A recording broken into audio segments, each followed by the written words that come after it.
ตังโฆสังฆานามามิกาหันธัมมยังพุทธัสสะภะคะวะโตอัมบุพพากนามะกะลังกะโลมาเทตัสสะภะคะวะโตอะระหะโตสัมมาสัมพุทธัสสะนะโมตัสสะภะคะวะโตอะระหะโตสัมมาสัมพุทธัสสะนะโมตัสสะสัมมาสัมพุทธัสสะหันธัมมยังพุทธานุสตินายังกะโลมาเสปันนะภะคะวันตังเอวังกัลยาโนกิตติสัทโธอะภุคโต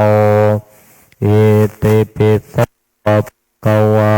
อะระหังสัมมาสัมพุทโธวิชาจารณะสัมปันโนสุขโตอนุตตะโลปุริสธรรมสารติสารเทวมโนสานังพุทธภควาติหันธัมมยังพุทธาภิกขิติงกะโลมะเสระหันตวรตาทิกุณาปิโยโตสนทาปิยานกะลุณาหิสัมมากัตตโตพรเทติโยสุชนะตังกัมมะวาสุโรวันธามหันตมรณองศิลาชินเนทังพลทอยโยสัพพปานินอนสละมุตตมังปันธมานุสติทานังวันมิตังสิเรนะหังพุทธาสาหัสมิทาโสวะพุนเมสามิกิสะโรพุนทวนทุกขาสการตาจาวิทาตาจาหิตาสัมเมพุนหังนิยานเทมิสริรันจิ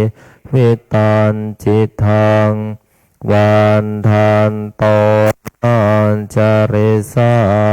เมียพุทธาเสวสุโพติตังนาทิเมสารนังอัญญังสารนังวรังเอนเตนะสานเชนะตายังสาธุสาสเนพุทธังเมวันธรรมเนนะยังปุญญังปะสุตังสัมเพปิอันตรายาเมสัสสะการเยนะวาจายวะเจตสาวาพุนเทกุกัมมังพุนโทปฏิคันหันตุอัญจยันตังการันตเรสังวริตงหันธัมมยังธัมมานุสตินายังกะโลมะเตโตภะคะวะตาธัมโม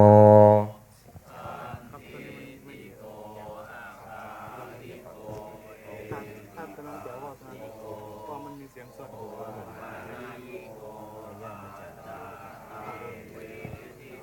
โพวินโยหิติหันธรรมยังธรรมะภิกิติงกโรมาเสทิกุณาโยคาวาเสนาไสโยโยมากปาติวิโมกเพนโทธัมโมกุโรกัปปัตตนาบริธาเรวันธรรมหังธรรมหะรังบรธรรมเมธัมโมโยตาปปานินองตรนังเขมมุตตมังทุนติยานุสติธรรมิตังสิเรนะหัง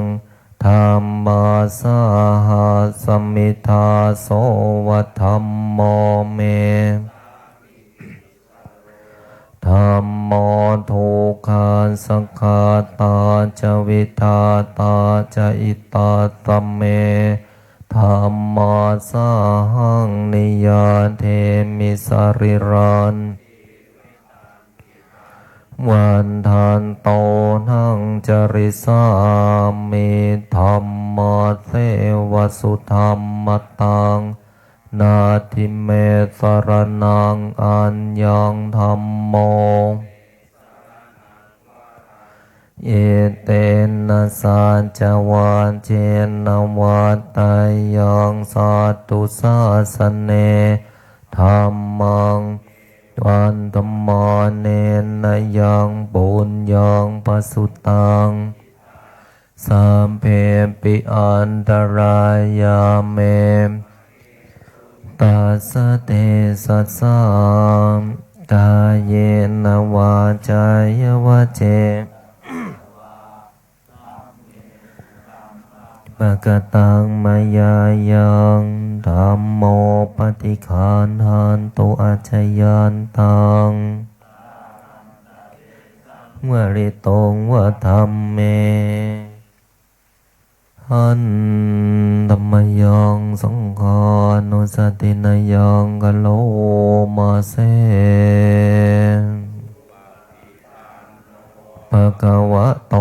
ตาวะกะสังโฆอุชุปฏิปันโนภะคะวะโตยะปฏิปันโนภะคะวะโตสาวกสังโฆสามิจิปฏิปันโน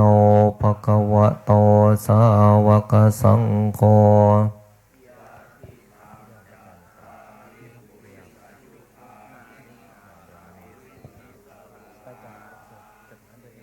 สัพพะคะวะโต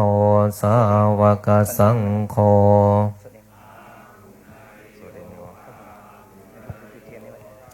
กินายโย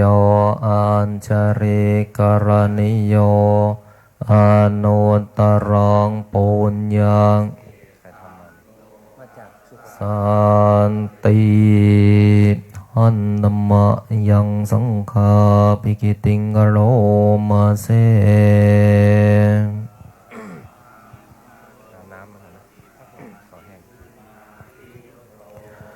โยนธรรมพิโทอริยบุคลสังฆเสโทสิราธิธรรมปวาราสยกายจิตโตวันธรรมหังธรรมริยานกนังสุสุทังปปานินางสรนังเขมมุตตมังโนสติทานังวันธามิตังสิเรนะหังสังฆาสาหัสมิทาโสวะสังโฆเมสามิกิสโลสังโฆทุกขาสักขาตาสังฆาสาหังนิยาเทมิสริรันชีวิตันจิตัง วันทันโตนังจริสาเมสังฆาโตปฏิปันนาทิเมสรนังอัญญังสังโฆเมสรนังวรังเอเตนะสานตายังสาธุสาสเนวันธรรมาเนนยังปุญญังปสุตังอิทาสัพเพปิอันตรายามทรงตาสเตสะสากายเยนวาจายวเจตสาวาสังเคกุกัมมังสังโฆปฏิคันหันตุอัจจยันตังการันตะเรสังวริตุงวัสสังเคเป็นหนังสือเป็นหน้าที่หน้า49นะหน้า49หันนมยังสัมภพุทธานังนมกาลังกโรมาเสพระพุทธานังอุปานานังมเหตินังตานังกโลมาโรเมทังกโลมหายโสสรนังกโลโลกหิตทิปังกโรมก่อนทานโยชนะปาโมโคมังคโลปุริสาสะโพทีรอนระตอรติวาตโนโสภิโตคุณธรรมปานโนอนอมทานชโนตโมปทุโมโลกปาโจตนารโทวรสารเทียปทุโมนสุเมโทอาปฏิบุกโลสุจาโตสัพพโลกังโคมปิยทานสะโพอันตถาสิกาลุนิโกธรรมทัสสิอสโมโลเกติโสจวรัตวโรโปโตจวรโทโพนโทมิปานจะอโนปโมสาปยิโตสานเวสะโพสุขทายโกกคุสันโทสานกมโนวรัญชโหกาสปอนปานโนสักยบุงขวนตินะ50นะปุตตะกามโมระเพปุตตังธนกามโมอาทิกาเยกายยายเทวานังปิยตังสุตวานสนากตาพุทธาเจตวะมะรังสวะอนังจตุสานรสังเยปิวิงสุนาราสภาตันหังกลัดสตินายกาสามไมหัมมาตะเกเตมุนิสราสีเสปติติโตไมพลทนธรรมมนทวิโรมสังโฆปฏิทิโตไมหังอุเรสาภคุณากโลอัตเยเมสาริปุตตนจะทากินเนโกนทานโยปิธิภาคตเมงโมคันจวามเกทากินเนสวเนมัยอังอาสุงอานันทราอุโรกัสสปมอุปาทงมามาโสตะเกเกตโตปิธิภาคตเมงสุริโยมนิสินโนสิริสัมปันโนปิโตมุนิบุงคโบกุมารกาตโปมเหสิจิตวาทโกโตไมหังวัฒเนนิจังปเตนก โลปุณโนอังคุลิมาโรจะอุบาลีนันทสีวะเลเทปัญจอิเมชาตานราเตติรกามมะเสสาสิติมหาวกาเอเตสิติมหาเทราจิตวันโตจิโนรัสสาชรันนาอังคมังเคสุสันติตารัตนังปุระโตอาสิทังตัจจากามปัจจโตอาสิวะเมอังคุริมารกังคันธโมอาตานาติยโสตกังอากาเสจตนังอาสิเสสาปาติตาจินานา นาวรสังยุตตาสัตตาปักระรังกตาวาตปิตาทิสัญชาตาอเสสาวินยังยันตุอนันตจินเตสสาวัสโตเมสเกนสันธาสัมพุทธปัญจเรชินปัญจรมันรันตังมหินตะเรสัทธาปาเรนตุมังสามปริสาสกะอิเจวมันโตตุกุตโตตุรักจินานุภาเวนะจิตุปันมานุภามสังฆานุภามตรายโยสัทธามานุภามจารามิจินปันติเปิดหนังสือไปหน้า244 นะ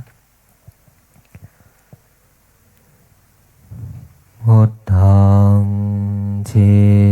วิตังเมปุญเชมิธัมมังชีวิตังเมปุญสังฆังชีวิตังเมปุญเชมิพุทธังวันธามิธัมมังวันธามิสังฆังวันธามิโคอุปชาอาจาริยคุณังวันธามิมาตาปิโตคุณังวันสิกขาคุณังวันธามิโมตัสสะภะคะวะโต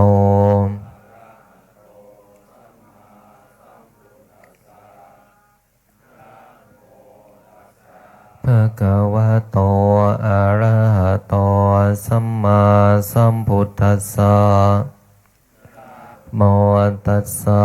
ภะคะวะโตอะระหะโตสัมพุทธัสสะ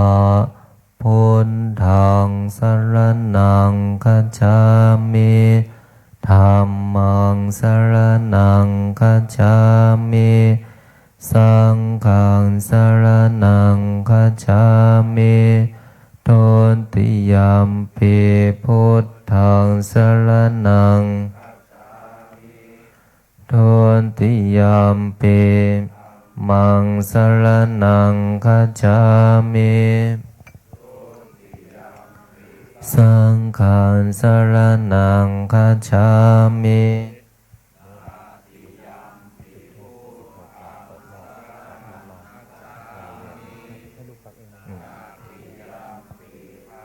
มังสรณังคัจฉามิติยัมปิขังสรณังคัจฉามินาติปาตาเวรมณีสิกขาปัฏฐังสมาธิยามิอาทินนาทานาเว รมณีสิกขาปัทัง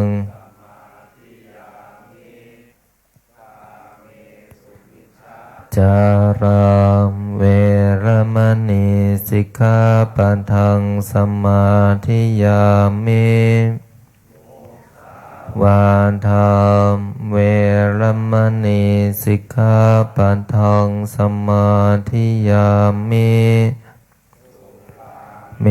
รยามัชฌาปมาทัฏฐานาเวรมณีสิกขาปัทังสมามานิปัญจสิกขาปัฏฐานิสมาธิยามิอิมานิปัญจสมาธิยามิมานิปัญจปัฏฐานิสมาธิยามิสิเรนะสุขติงยันติสิเรนะโภคสัมปทาสิเรนะนิพุตติงสีลังวิโสทะเยนะโมตัสสะอะระหะโต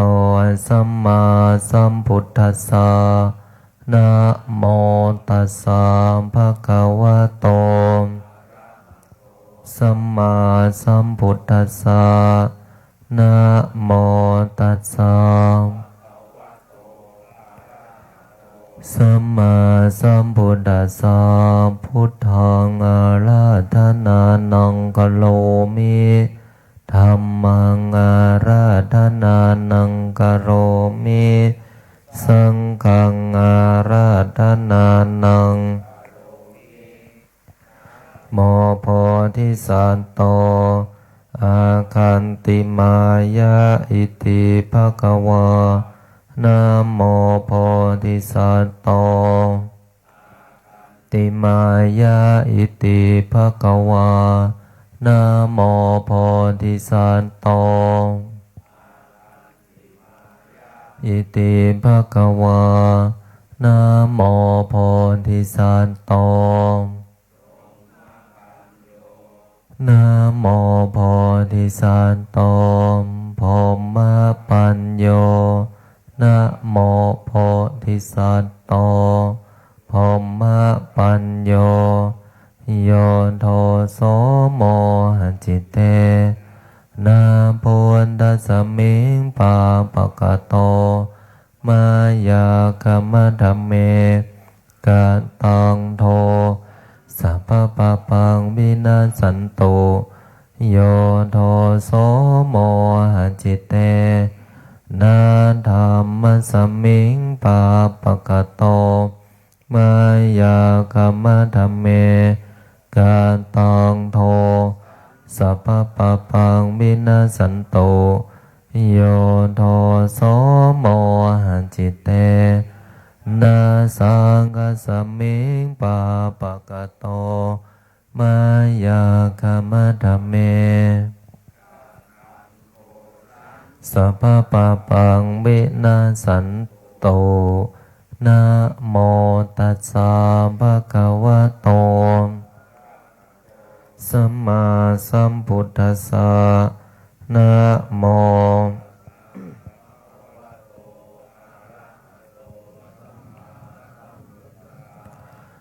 นะโมตัสสะภะคะวะโตสัมมาสัมพุทธัสสะนะโมพุทธายะพระพุทธไตรรัตนญาณมณีนพรัตน์สิสหัสสสุธรรมาพุทโธธัมโม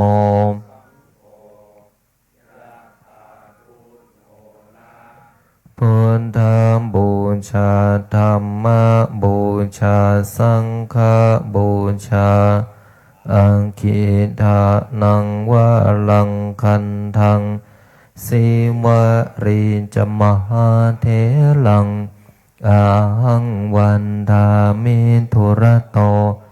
อาหังวันทามิธาตุโยอาหังวันทามิสัพพโสพุทธธัมมานะโมพุทธายะ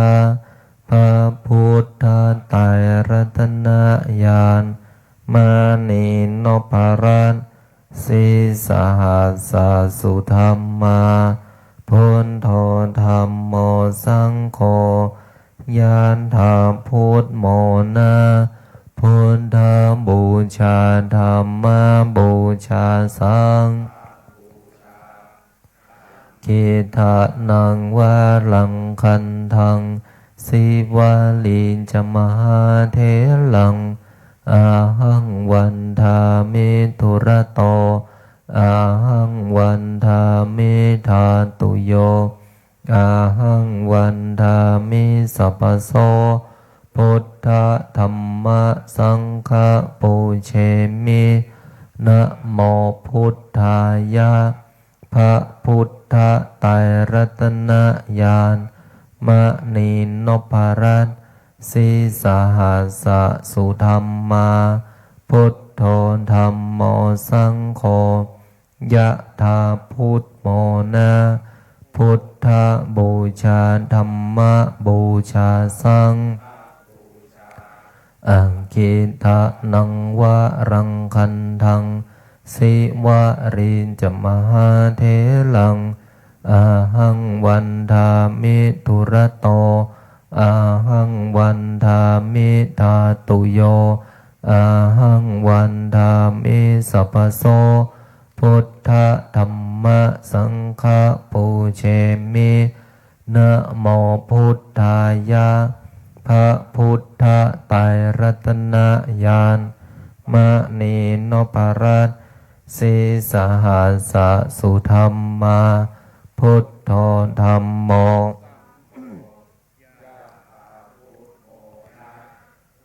ธาบูชาธัมมาบูชา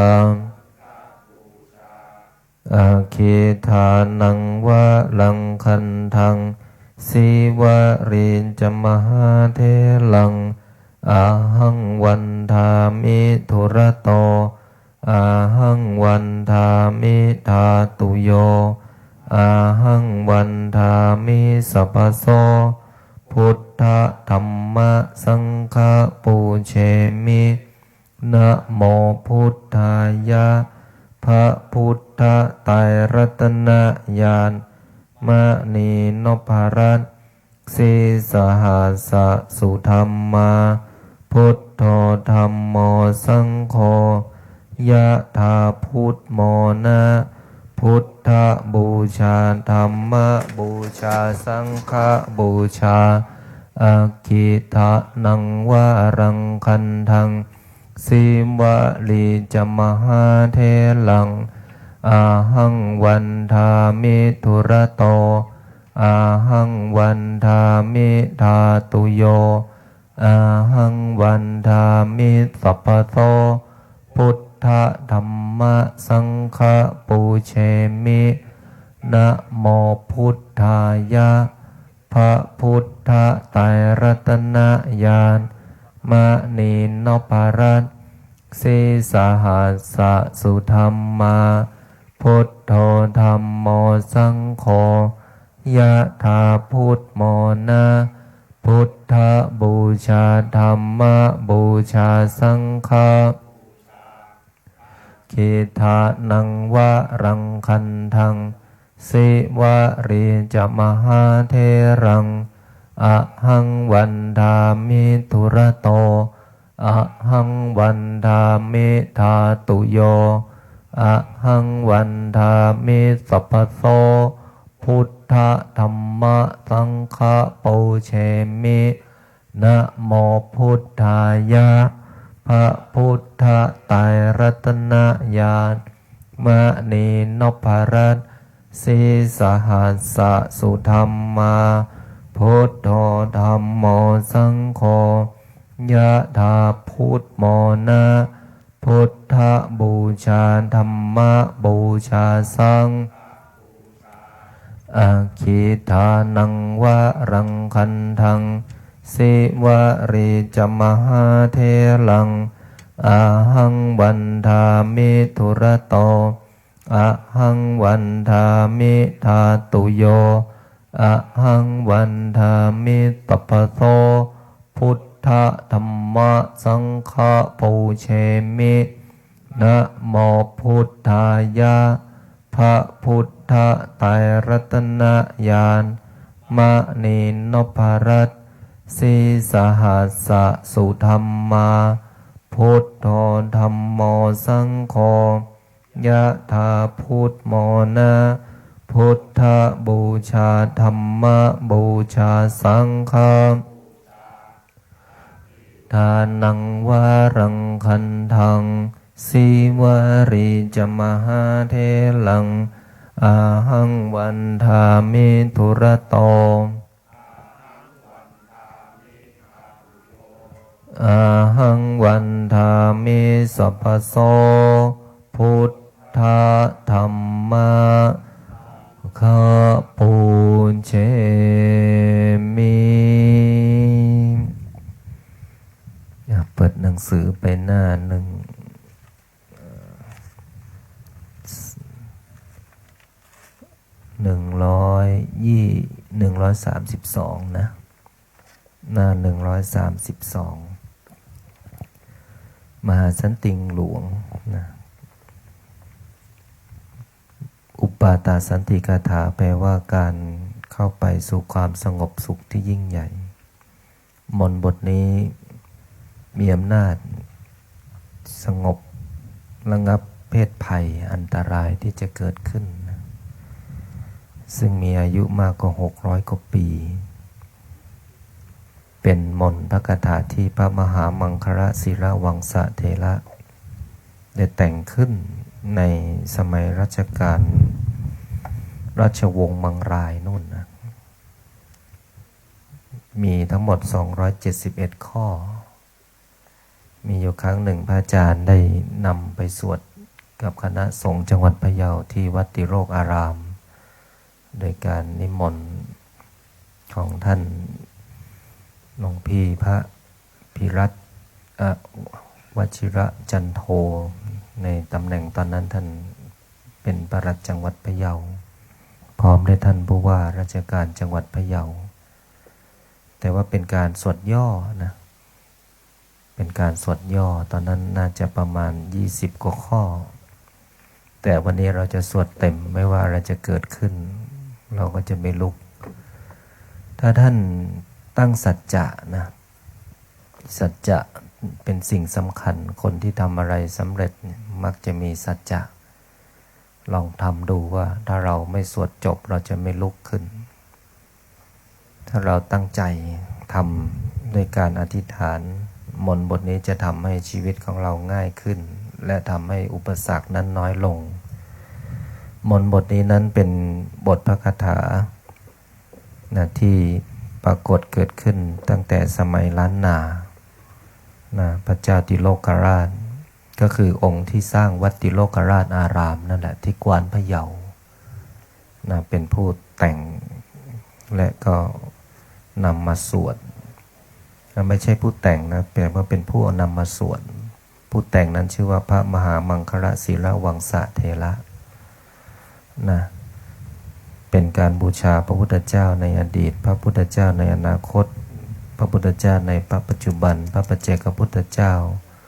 โลกุตตรธรรมพระสังฆรัตนะพระอรหันตสาวก182พระอรหันตสาวิกา13พญานาคหนึ่งในนั้นมีการบูชากล่าวถึงคาถาพญานาคแผ่เมตตาถึงเปรตอสูรเทวดาพรหมยักษ์ปีศาจนะมนต์บทนี้เนี่ยจึงมีอานุภาพมากนะขอให้พวกเราตั้งใจในวันพระนี้ทำจิตให้สบายไม่ต้องไปวิตกกับกังวลกับบรรยากาศอากาศก็เป็นเรื่องของอากาศนะ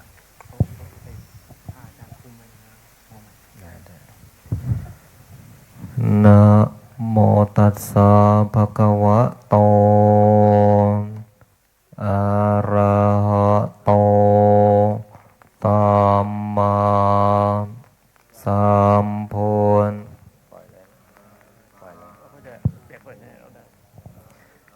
ภะคะวะโตอะระหะโตสัมมาสัมพุทธัสสะนะโมตัสสัมภะคะวะโตอะระหะโตสัมมาสัมพุทธัสสะพุทธังสรณังคารสรณังคารฉา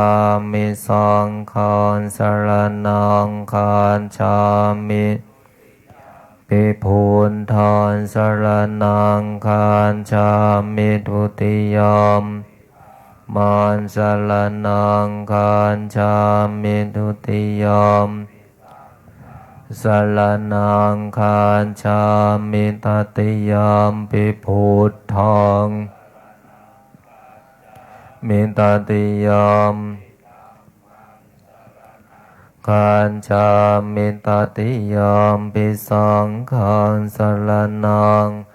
ฉามิสัมพุทเทอัตถเวสัญจทวาจะสหัสสะเกปัญจะสัตตสหัสนินามามิสิรสาอะหังเตสังธรรมันจะสังฆันจะอานันนามามิหันนามการานุภานะหันตวาสัพเพอุปัฏฐเวอเนกาอันยามปิวินาสันตุอาเสสะโตตอมพุทเทสัญจตุเวสติสหัสสะเกธาสสัตตสหัสสานินามาอะหังเตตังธรรมันจะสังฆันจะอาทะเร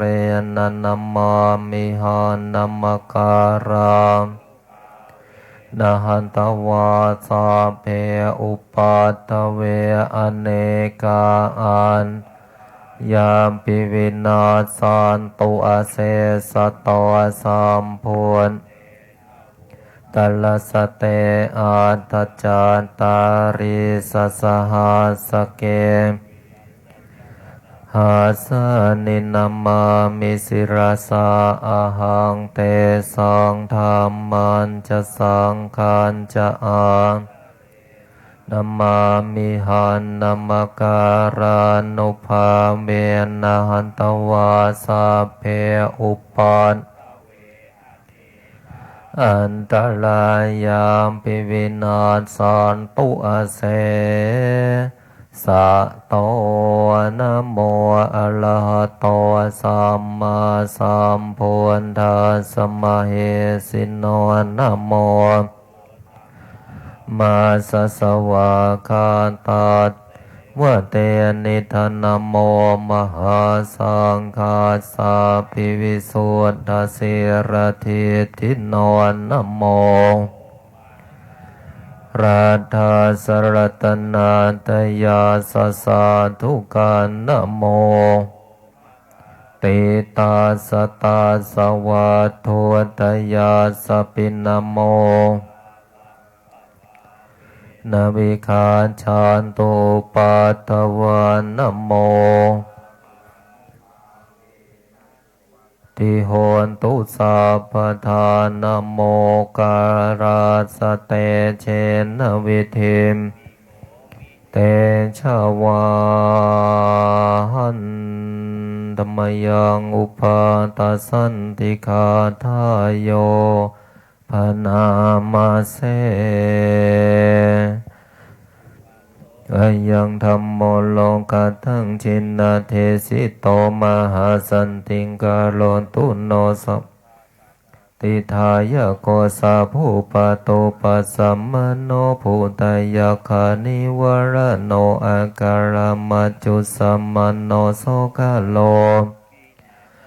พระราชกัปปมัฏฐานโนรัญโยวิชัยยวัฏฐานโนสัพพานิทา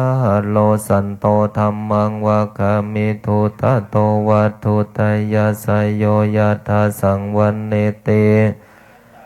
ตัสสะตัทธาสุกะโรคายาโสติโยโหติสัพพะทาตันหังกาโลมหาวิโรสัพพะโลกานุกัมปะโควันนาสัพพะกามัฏฐโทสัทธาสัพพะวิทุสัพพะวิทุสัพพะเทวกาลุตตโมสัพพะสวะปริกิโนสัทธาวราลาคณาสัมปันโนเมทังกะโลมหามุนิจุตินดาโรมหาสิริสุวรรณสิริ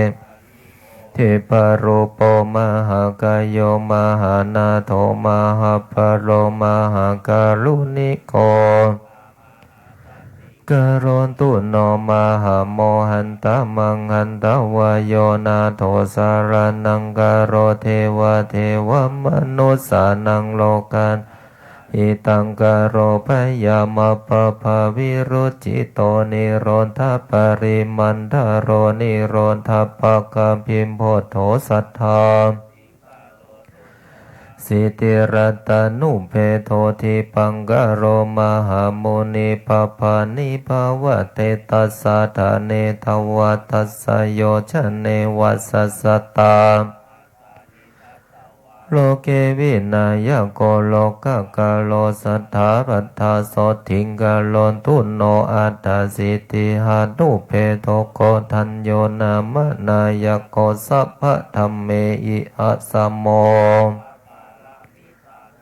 วัสสะตัสสะหัสสะเนอายุตัสสะมะเหสิโนโมเจตุโสสัพพะปยสัทธาโสทิงกโรนตุโนอัตถสิติรัตนานิอาชุขโตนามาสัมพุทโธนาวุติสาหัสสายุโกฉัพพันนะรังสิโยทัสสะสาหัสสะโลกธาตุโยภลันตาโสทิงกาโลนตุโนนาวุติรัตนุเพโทสุมะโนนามะนายโกกัญจนาจัลลสังกาโสนวุติโอเปโตพุทธาคุเนหิสัพพะสัตตาหิเตสะโกกะโลนตุโนมหาสันติงาโลกยัญจาอาสิติรัตนุเพโทสัตถิสะอาสะอายุโกเรวะโตนามะสัมพุทโธสัพพะโลกุตตะตัสสะสะเรเรนิพพตาปะภามาราอนุตตลาภลันตายโยชะเนนิจจังสัทธาโสถิงกะโลนตุโนโสภิโตนามะสัมพุทโธสังสาราสาขาเลสันเตปาหุโมเจติทุกขโตอัฏฐปันนาสารัตนังอโจกหโมนิโอภาเสติทิสาสัพพาสัทธาโสติงกาโลนตุโนอนนมัตถสีสัมพุทโธเทสติโตคติกาโมอัฏฐปันนาเซนโตสะเทวะเกนิพพานะปาปะโกโลเกวะสัสสะตหัสสายุการนตุโนมหาสันติสุจมายันสัทธาปัตถุโมนามะสัมพุทโธโลกเจโตนะราสะโพอัฏฐปัญญาจติวัสสะตัสสะหัสสานิอายุตัสสะมหิสิโนโสภิโรนิโกสัทธาโสถิงกาโลนโตโนอัตถสิติรัตโนเปโตนารโตสัพพะกามะรันตารังเทวารติงโยชานังภารเตปะปานะวุติวัสสะหัสสานิทัตตวาทุกขโตสันเตโสภิโสถิงกะโลนตุโนอัตถปันนาสารตโนปัตถุโมตตโลมะตัสสะปะกาติการังสีภารันติทวาทะสะโยชะเนวัสสะตะสหัสสานิทัตตวารโรเก ปันดานาสันติโสปิปาเรนตุโนสัทธาอัฏฐสิติรัตนานิอจุกโตมหามุนินาสัมพุทโธนาวุติสาหัสสายุโกตัสสะปะกติการังสีภารันเตสัทธาพุทโธภะเยหิวิวิเตอิจาปัญญาชลัตตโนเพตุสุชาโตนานะหิมาวันโตมหาวิโรมหัตตมวิโนทาโนนาวุติวัสสะสหัสสานิอายุตัสสะโทปิพุทโธกรุณิโกสัทธาโสติงกะโลนตุโนอาสิตติปิยดาสิมหาโมนินาวุติวัสสะสหัสสานิทัตตวาโลกกนายโกโสปิสัพพคุโนเปโตสัพพโลกสุขปะโตสัพพะโตสังตุโนอาสิติรัตโนเปโตอัตตะสินาราสะโพวัสสะสัตตะสหัสสานิโลเกอัตถสินาปัตตกิการังสีภารันติโยชนังสัทธานิรันตะรังทิวารติงนาโทโสติงการันตุโนตัมมัตตสิจสัมพุทโธอติโรจติเตเจนะสัทเทวสุรมานุเสวะสัสสตาตันตวะโลเกมหายโสสัพพสันเตปะโมเจติพยารักตุโนสัทธาสิทธัตโตนามาสัมพุทโธติภเวโสติชนะโกสัตตะสหัสสายุโกสังสารสาคาราโรเกสันตาเรตวัสสะเทวะเกนิภาเปสิจโสกรณตุโนสัตติรัตนานุเพโตติโสโลกขณายโกปานุปโมอาสาตุโรอุนตโมจิโนวัสสะสัตตสหัสสานิอายุตัสสะมเหสิโนอโลกยัญจมหาสุขังโหนตุอันดาปัญญาสารตโนพุโสโลกขณายโกชนัมพุชังวิโพเทนโตนิบาเบนโตสัเทวะเกนาวุติหายโสอุดดลันโตภะหุสัตเตสัทธาโสติงกะโรนตุโนอาสิติรัตนุเพโตวิปัสสินาคณายโกปะปานิภาวะเตตัสสะโสเบเทวมนุสานังปันดานังปริโมจเยอาสิติสหัสสายุโกนาโตโสติงกะโลนตุโนสัตตติอัตตโมเพโตสิกินาเมสนายโกปะภาตเยโสปิอาตุนนโยสัมพุทโธสัตตติสหัสสายุโกกะโรนตุโนมะอาสันติสุขิตาจะมายันสัทธาเวสะภูนามาสัมพุทโธสติรัตนาโมเพโตสติจาสหัสสายุโกภัมมะเทวมโนเสหินาคาสุรติเจหิวะปุชิตโตปิสัทธานาโทตริสารตนุเพโตกะกุสันโธมะอามุนิตัสสกายานิจารันติปะปะทวาทะสายโยชานิจัตตาริสสหัสสานิตัสสะกะโลนตุโสสัทธานาโทอายุงสุขังปะลัญจโนโกนาคัมมันนาสัมพุทโตติงสาอัตตาสาโมกะโตติงสาวาสสหัสสานิอายุตัสสะเทวะสังฆังสุราระเยมหิตาเลจะชนะตังสัทธาโสถิงกาโลนตุโนกัสสะโพนัมมะสัมพุทโธธรรมราชาปะพังหัตตโมเพโตวิสัสสะหัสสะอายุโกอนุปโมสัมมาสัมโมเทวะสัตตะอนุตตโลกาโรนตุชยันสัทธาอัตตาราสานุเพโทโกตโมสักกายวัตโนสัพพัญญูสัพพติระโกสัพพะโรกาสมบูรณ์โตสัมปะธัมมานังภาเคหิภาคายวายุโตวิชาจารณะสัมปันโนทวดพันเดียวทุนุ อปาติตาจะสัมพุทธาอเนกสัตตโคติโยสัพพโลกามาปิญญายะสัพพสันตานุกัม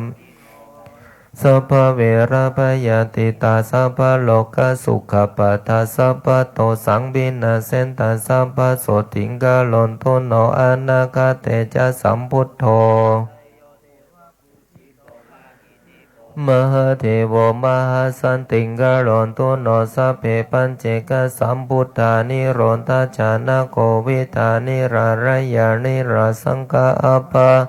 มหิสยโยตุเรปิวินัยเยติสาวะสัมปตาตังคเนนะเตสันทิเท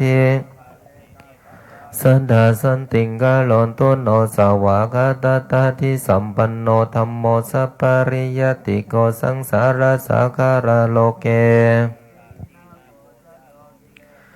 ละวิตังสิวิสุทโธโพธาเสวิโตนิพพานะคัมมโนสันโตยุตตาโสทิงกาลนตุโนสิลาธิคุณสัมปันโนสังโฆ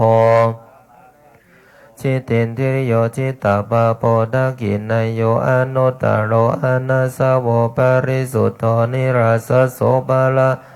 นิพพานะโคจาโลสันโตสัทธาโสทิงกาลนตุโนอัญญาตโกทัญญาเทโรรัตัญญูนังอะโกอาหุธรรมจักกะปิสัมมโยมหาปัญโยมหัตตมวิโนดาโนมหัสันติกาโลโลเกมหัสันติกาโลตุโนปฏิโยปัฏฐสิโลจาโลกาตจาริโตเทโรสัทธาโสติงกาลนตุโนมหานัญโยมหาปัญโยมหัตตมวิโทสุตโตมหาสันติงกาลนตุโนอัญจจิเตโลมหาปัญโยจิตตปาโรจิตเตนเทโยจิตตปัญจทิโกโลเกสัทธาอโนโมปิกาตันสุตาวายโสเอกาคามานาโสอาคาธรรมมโนปัตโตโสทยโรจันตวาทิกาจปัญญาสเทลาคิหิสหายกาปตวานาปารามันสันติสัทธาโสทิงกาลนตุโนเยติงสานิโนขินาสวาวสีภูตเตกะลนตุอนามายังอุโลเวลังกัสสะโปปิมหาปริสานาโมทโมทปิโตโสทิงกาลนตุโนโยนาทิกัสสะปะเทโรปุญญเขตโตอนุตตโลสะสังโฆศิลสัมปันโนอาจาริโตสันโตโยเทโลกายาคัสสะโพสังยุตโตภาวะเนเนหิสัทธาโสทิโลกานาทังดาเปตาวานาปัญญาวันตานาปานินามปัญญายาทาริปุตตะสักการังนาคเตมหาปัญโยปัฏฐโมอากาสาวะโกธรรมเสนาปฏิเสโทสัทธาโสทิงกาลนตุโนปะทังกุริกามเตนะเวชยันตาปะกัมบโนปัตเวงโทปริวัติตุงโมกัลลาโนมหาเทโลดุติโยอากาสาวะโคอิทิมันตานังโสอาโคสัทธาโสทิงอนาคัสสะปะเทโรปิอุตตะกะกะนะกันนิโพธุนะคะเนคะนิขิตโตตาทิโยสันอรัญญวาสีปะระโตบังสุกุรัตโรโมนิสุกัตตสาชนะทาโรสัทธาโสทิงกาลนตุโนอัปปติวิโตวินาเยอังคานิกิโตบาริสัตุวันนิโตวินาเยปารมิปโตวินายโกจโลมุนิกาลนตุโนโลกายันทัตตาตุโนอนุรุตตมหาเทโรติปัจจคุนามุตตโมยติเสโตภะคะวะโตโสทยโรอุจจกุริกานังอโกตกิมาหิโตการิโกทายาปุตโตจัสสัทธาโสทิงกาลนตุโนอานันโทพุทโธสาธุสัมมาโตปะหุสุโตธัมมัทโรสัทธาโสทิงกาลนตุโนคิมปิโรสิริสัมปันโนมหาสุขสัมมาม มหาสันติงกาโลนตุโนคารุวาสังวสิตวานาปัสสนโนพุทธศาสเนพาหุจาระหตังปะโตกุระปัสสะธนะกะโกการุทายิมาหิติโกเอตตะคติโตเทโรสัทธาโสทิงกาโรนตุโนเสโตธัมมกติกาปุณโนมันตานิยาพุทโธเทโลโสทิงกาโลนตุโนภารัตวาโชมหาเทโรสีหานาธานามุตตโมทาปิโตอากาธานามิตปสิตามาทังวิทาเรนะวิชานาโกกัญจโนภาวะเนเนโหเทโรโสทิงกาโลนตุโนรักกุนตามาจุสารนามุตตโมทาปิโตอากาตนามิสัตตาโสทิงกาโลนตุโนอารัณวิอารินังอโคทักขินายโยอนุตตโรสุปุติโสติงกาโลนตุโนอารัญญาวาสินังอโคเรวะโตกานิวาวานิโยวิเวกาภิระโตเทโลสัทธาโสทิงพุทธโมเทโลกังคาเรวตานามะโกสัมมาทิชานะกุสัลโลสัทธาโสทิงกาโลนตุโนโสโนจักโกวิริโสปิอารันทวิริยานามุตตโมปะยิตโตกัลยาณวากัลนานังโสโนกุติกันโนปิจาอโคติวันนิโตเทโลโสทิมบาสุงกาโลนตุโนลาภิตามุตตโมเทโลสิวาริอิติปัญจยาติมิสัทธาโสทิงกาโลนตุโนสัทธาติมุตตานังอโควากาลิอิตินามโกปะโมชฌพาหุโลเทโรลาหุโลปัตตปุตโตปิสิกขากามานามุตตโมทายโยโททัพพะธัมเมสุมหาสันติงกาโลนตุโนสัทธายัมปปะจิตตวานาทะเกติโตเยวะสัทธาโสทิงกาโลนตุโนกุตตถาโนมหาเทโรสัลลากังปัตตมังคโตตปิโตเยวะทานัมเมปฏิภาณวันตานัมปิอโคติพุทธวันนิโตวังกิโสอะระหะเสโตสัทธาโสทิงกาโลนตุโนลัมมาปัตตาปัสสาธิกานังอาคาธาอุปเสโนวังคันตาพุทโธสัทธาโสทิงกาโลนตุโนทัพโพมันลาพุทโธเทโลเสนาสัญญาปโกตาปิโตอาคาธานามิปิรินทวัสสะสัมมโนเทวตานังปิโยอาหุตปิโตอากาธานามิโสทยาโรกยังดัตตาหุโลภาหุโยทารุจินะโมตัมโมกาโลนตุโนมหาสันติงาโลกยัญชะชยังสัทธากุมารกัสสะปะเทโรจิตตปะทินะโมตัมโมมิจฉาวิตังโตติงกาโลนตุโนปะติสัมภิตาปัตตานังอากาธานามิตาปิโกโคติโตอะระหะเสโตสัทธามหาเทโรอัปปปาทานามุตตโมกะหุโลอะระหะจาโตสัทธาโสทิงกาโลนตุโนบุพเพอโคติพุทธวันนิโตโสภิโตนามาโสเทโลสัทธาโสทิงกาโลนตุโนมหากปินะเทโลอหุกุสโลโอวาทธานิสัทธาโสทิงกาโลนตุโนภิกขุโนวาทกานะโกนันทโกอิติสัทธาเทโลโสทิงปะสุงกาโลนตุโนอินทิยิสุกุตาทวโลอากาธาเนติโตอาหุนันทเทโลวสิปโตทัตโตโกสาลานังอากาธานามิตาปิโตสากาโตนามาโสเทโลโสทิงปะสุงกาโลนตุโนสัญญาตโนภะวนาระโตพุทธสิโสมหาปันโทมหาสันติงกาโลนตุโนจุลปัตตกะเทโลปิมาโนมยาปินิมิโตทาปิโตอากาธานามิสัทธาปฏิภาณังกานังตุอากาธานามิตาปิโตลาโทเทโลมหาสติงกาโลนตุโรคจิวรัตารานังภิกขุนังอุตตโมอาหุโมคาราชามหาเทโรมหาสันติงกาโลนตุโนวิมาโรวิลัง หาสันติงกโรตุโนปัมมะปะโลมหาปะโรมหาธรรมดาโรยติมหากินาสาวโลเกมหาสันติงกโรตุโนจักขุปะโลมหาเทโรปัฏฐานโนศิลามหากายโยมหาสันติงกโรตุโนสัพพเวลาปยาติโตนาระโทอาสาวกายโยมหาสันติงกโรตุโน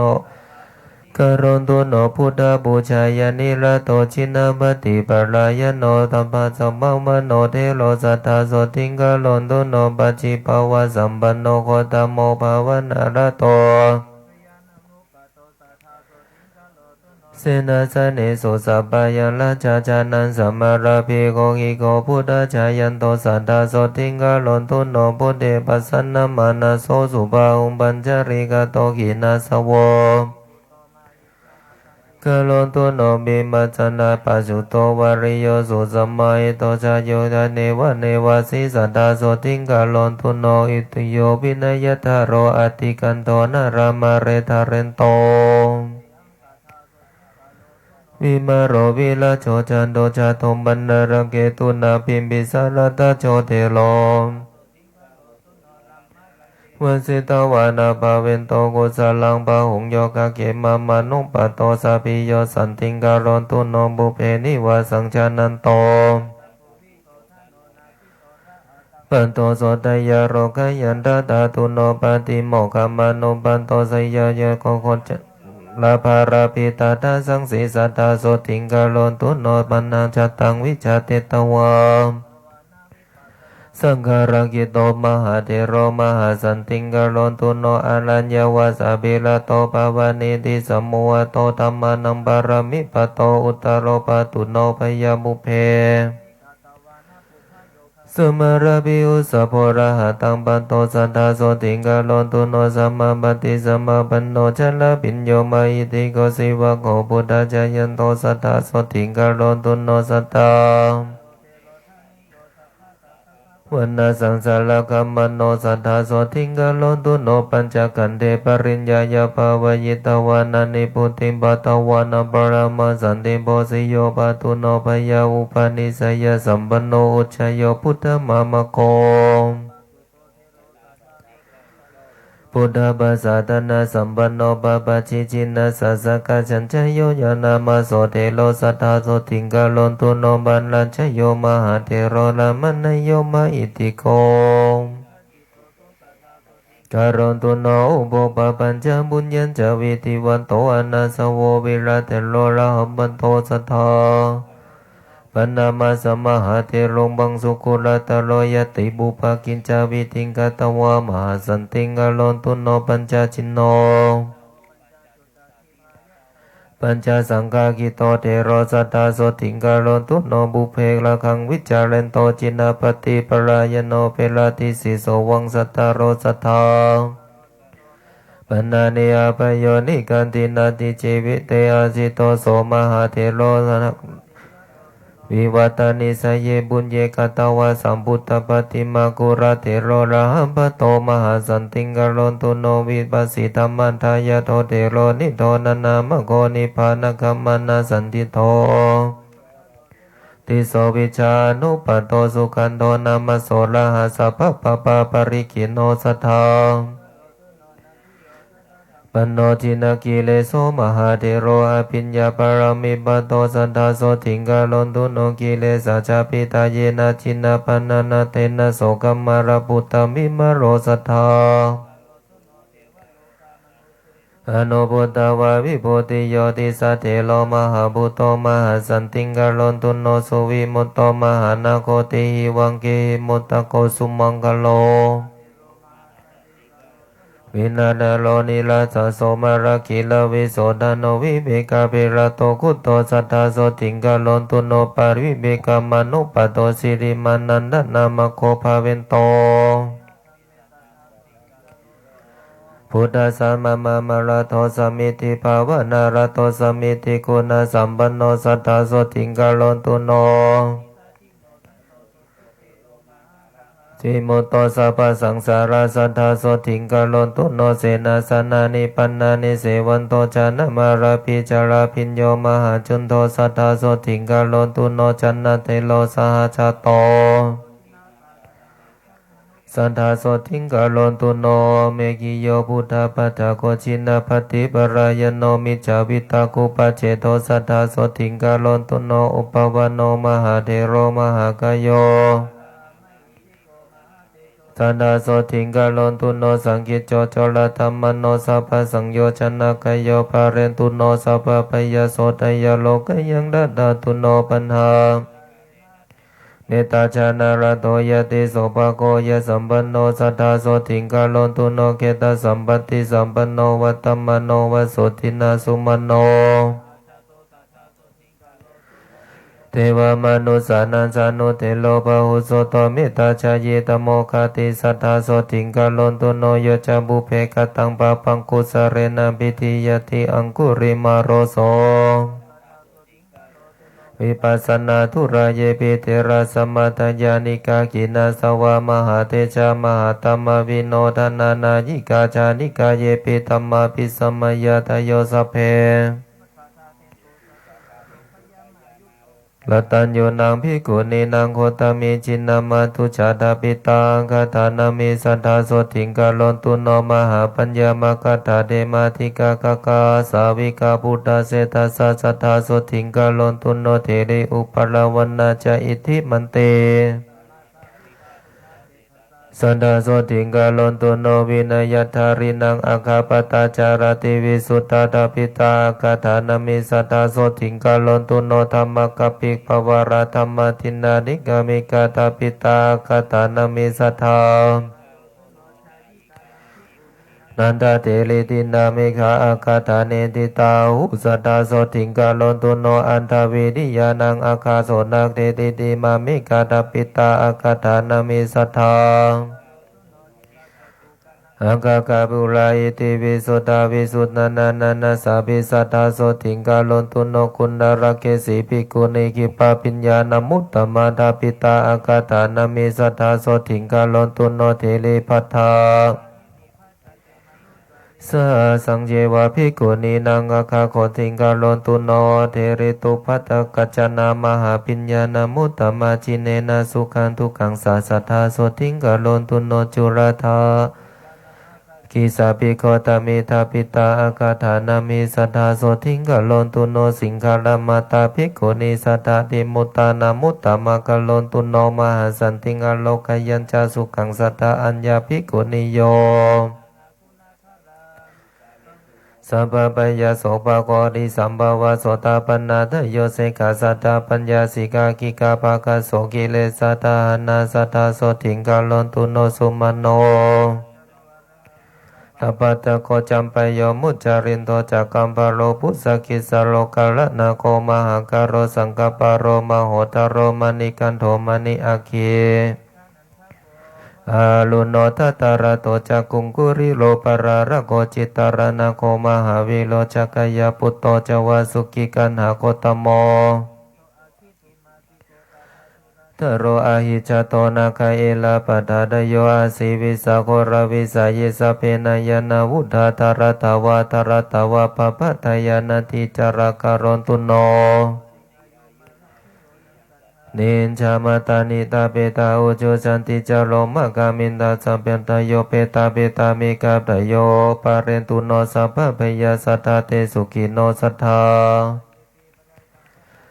ละกนาจเยเวปารัจจาสุรกนาจันทาสุรกนาทโยสัพเพติปิมหาเตชะปุตยขานิวารณาการนตุโนมหาสัตตสหายายบุมบากาปิลาวัตุกาอิทิมันโตชุติมันโตวันนะวันโตยัสสสิโนสัพเพติสารนายขามเหสกาชุตินตาราการนตุโนชาสหสาเหมาวตายกานันตวันนิโนพุทธบูชายานิลตาสัทธาโสถิงกาโลนตุโนสัตถิตาติสหสายกานิลานิวันนิโนมิตา โสติกาโลตุโนเวสามิตาปัญจสตายากานานันตวันนิโนอิทิมันโตชุติมันโตวันนาวันโตยสสิโนโมทัมมานาอภิงกามงสตาโสติกาโลตุโนกุมบิโลราชากิโกปุรัตบุตสานิเวสนังพิญโยนังโยยะเกหิปาริวารสตาโสติงกาลอนตุโนปุริมันจาติสังราชาทัตตารโถปัสสะสติคันทัพพนังอธิปติมหาราชายสัสสิโสปุตตาปิตัสสะภะอโวสัทธาโสติงกาลอนตุโนทักขินันจาติสังราชาวิรุณโหตังปัสสะสติกุมภาทานังอธิปติมหาราชายสัสสิโสปุตตาปิตัสสะวิรุณโหสหบุเตหิสัทธาโสติงกาลอนตุโนปัจฉิมันจาติสังราชาวิรุณปะโขปัสสะสตินาคานันจะอธิปติมหาราชายสัสสิโสปุตตาปิตัสสะโสติงกาลอนตุโนอุตตรัญจาติสังราชากุเวโลตังปัสสะสติอาคานันจะอธิปติมหาราชายสัสสิโสปุตตาปิตัสสะปุเตหิสัทธาโสติงกาลอนตุโนปุริมันทิสันตตารโถทักขิเนนะวิรุณโกปัจฉิเมนะวิรูปโกกุเวโรตรังทิสังจตตารโรทัตหานาอาถังสุสัทธาโสติงกาลอนตุโนเตสังมายาวิโนทัสสะอาคุงวันจานิกาสัทธามายาคุเทนตุเวเทนตุเวตุจาเวตุโตสหะมันโดนิมันโดจาปนาโดโอปมัญโยตาเทวสุโตจามาตาริจิตตาเทโนวะคันทัพโพนาโรราชาสเนสโภวะโรปัญจสิโกเจวะ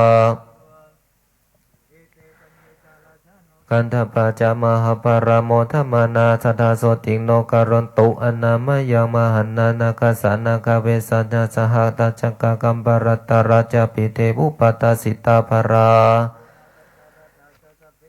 ยาสัสิโนเอลาปโนมหานาโคโนการนตุอนามยังมหันนิหิติกาสุปัญญาเยนะคาเรจากะหะภเรกะหิตวาจินะเกเตวะปังกังทิงโส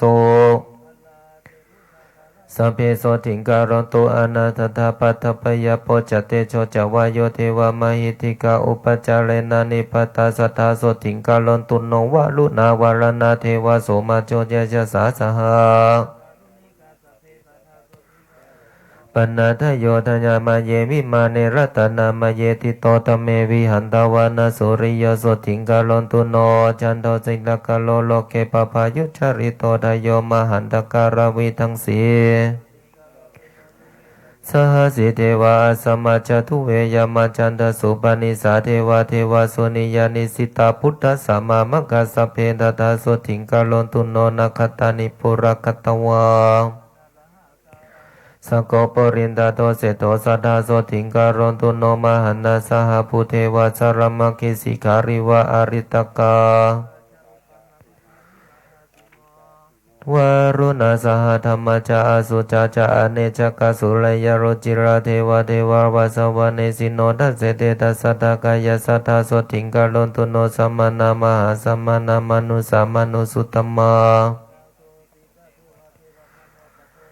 อัตถปิหารโยเทวาเทวโรหิตวาสิโนภารคามหาภารคาสัพเพเทวายะสัสสิโนทัสเสเตตัสสะทากายสัทธาโสติงการนตุโนสุขการัมภะอรุณาคง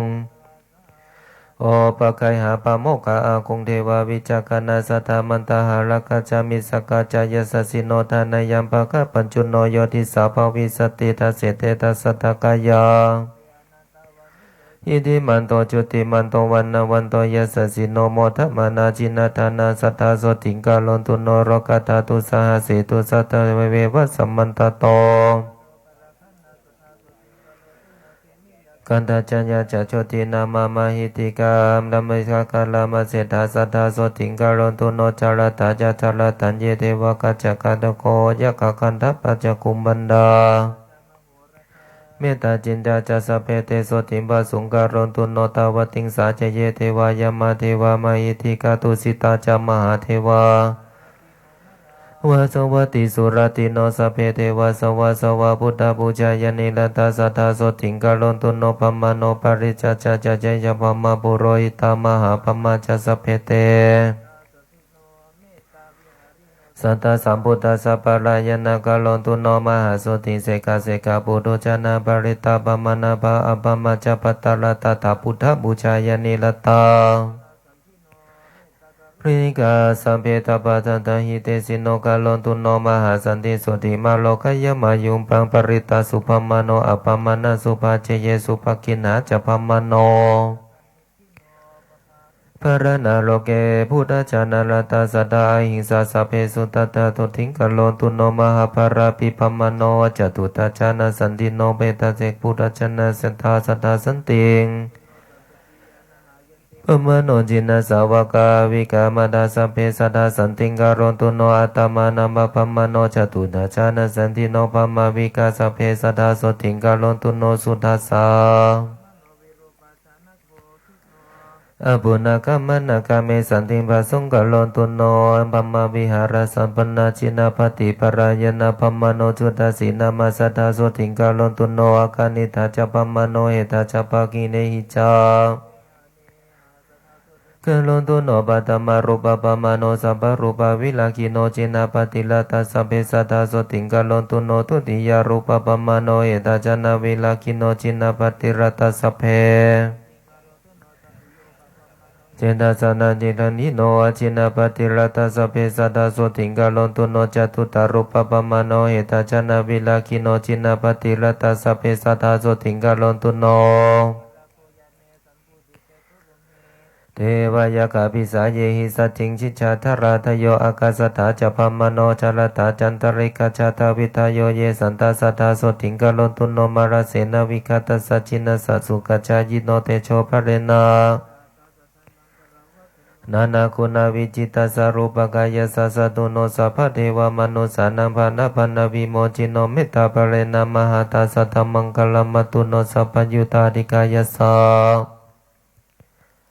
ยะคะโคจารเสวะภูริยาเตโชภเรนามหาตาสัทธมังคลมัตุโนรูปกายสินธิสัสสานิมิติตัสสะมเหสิโนธรรมสาเตโชปะเรนะมหาตาสัทธมังคลมัตุโนสิกิตวามานุเสเทเวโมเจยิตวาสเทวะเกสังฆาเรปัจจหันตัสสานิมุตตัสสะสัมภมังคลมัตุโนจตุราสิติสหัสสะธัมมขันธ์สัสเทสัสสะนวังคัสสะสนะสัพพินาวโลกุตตระสัจจะสัพพะนิยสังกัสสะปุญญเกตัสสะเตติโนมหิตาสัมภปะปัสสะศิลาธิกันตารายดิโนมหาติชานุภาเวนะสัพพมังคลมัตตุโนปาตาเรปุตกะกะเสเดวายกาภิสาจกาวิชาตราจกันตปานาคบุญบันดารักขสาสพเพปัตตสันติโยวัฏยาสุนัยยวาวิชัยสัมปปาปานิบุญตันตัญจาภวิสติโสติกามโมระเพโสติงสุขกามโมสุขังระเพอายุกามโมนาตัสสะโรคาปะเทนติวัตปิตาติสัมภวะอากาลมารานังนัตถินาเทโววิสมโมสเรนะจุปตานาสันติทุนิมิตานิภาปกรรมติตานิจาติขมายุมหาโสติอโลกยัญจาสัทธาภเวโยสุตวาวิชยเวนิโนสัพเพนัสสะเทหายวิปุยเตสัพพตารปเตปิติงวิปติงนาวกาหติโรเกหินาวิปุยเตสวัตถุหิวิวัตเตยตระเทเสวโกอุปตาสันติโคเสนาสัพเพตัดดาสมันทิเตยามุติสาวเทสันติงสัจจีวันจาปยชีวิตังโสมุจเตมหาทุกขปโปเตนิจาปุปาตสันติยาปาทกาเลวราชาโนเตชะจิริวิวัตนาปัตถปยาปาติสัญชาตาอุปาตาจันตริกชาอินทาสมุติตาสาภุปาตาวินาสันเตเตชะโสปะตาสันติยาเปยนาทิเมตรนังอัญญังพุทธนังวรังเอเตนะสันกรัณนาทิเมตรนังอัญญัง เอเตนะสันนะโหนตุเตชยมังคลานาทิเมสรนังอัญญังวรังเอเตนะสันนะโหนตุเตชยมังคลังยังกินจิรตนังโรจติวิวิทังปุตตุรัตนังพุทธธัมมังนาทิตธัมมังตุเตยังกินจิรตนังโลเกวิจติวิวิทังปุตตุรัตนังนาทิตสัมมาโสทิภวันตุเตโลเกวิจติวิวิทังปุตตุรัตนังสมานาทิตสัมมาโสทิภวันตุเตสักกตวังสัทธังอุตตมังวรังเทวมนุษย์นังพุทธเตเชนะโสนนาสันตุปันทวาสามกาบัวปัสสเมนตุเตสักกตวาสัทธังอุตตมังวรังโหปัสสมนังธรรมเตเชนะโสนสันตุปัตตวาสามบัวปตเมนตุเตสักกตวาโอสัทธังอุตตมังวรังยังปาหุนายยังสังกเตเชนะโส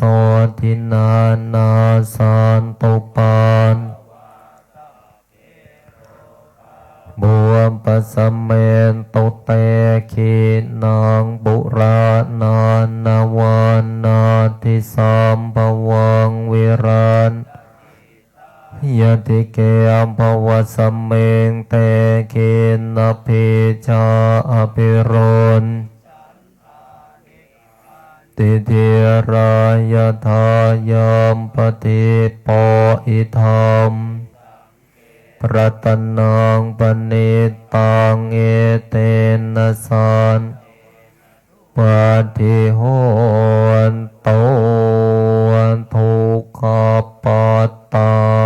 ชเนมปัตตาชเนม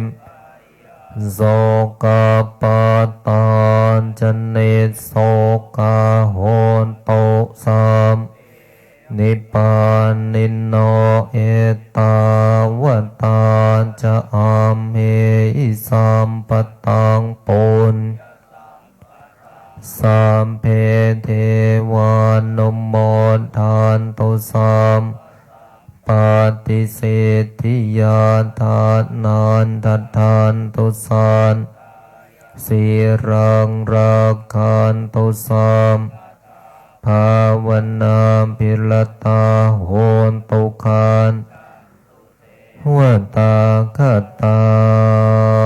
สัมเพพุทธา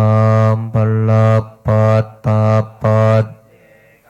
นันจะยังพลังอรหันตานันกัมพันธามิสัพพะโตตัพภวตุสัพพมังคารังราคันตุสัพพเทวตาสัมนุภาเวนัสสทธาโสทิภวันตุเตภวตุสัมปเทวตาสัมนุภาเวนัสสทธาโสทิบมังคารังราคันตุสัพพเทวตาสัม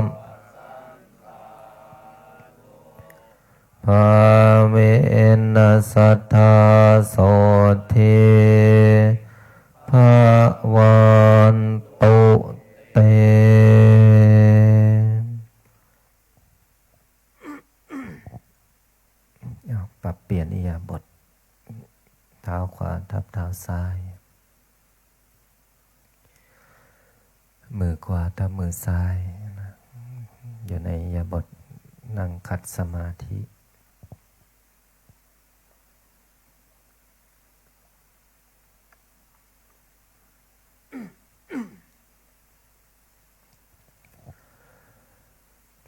ตั้งตัวให้ตรงตัวตรงหน้าตรงหลังตรงคอตรง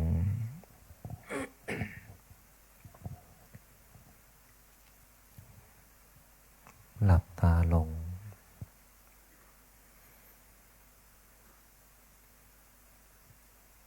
หายใจเข้าลึกๆหายใจออกยาวๆหายใจเข้าลึกๆหายใจออกยาวๆ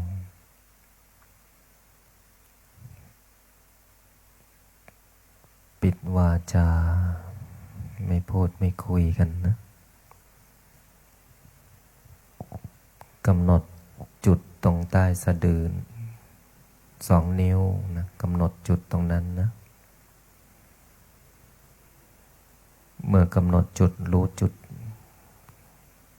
หายใจเข้า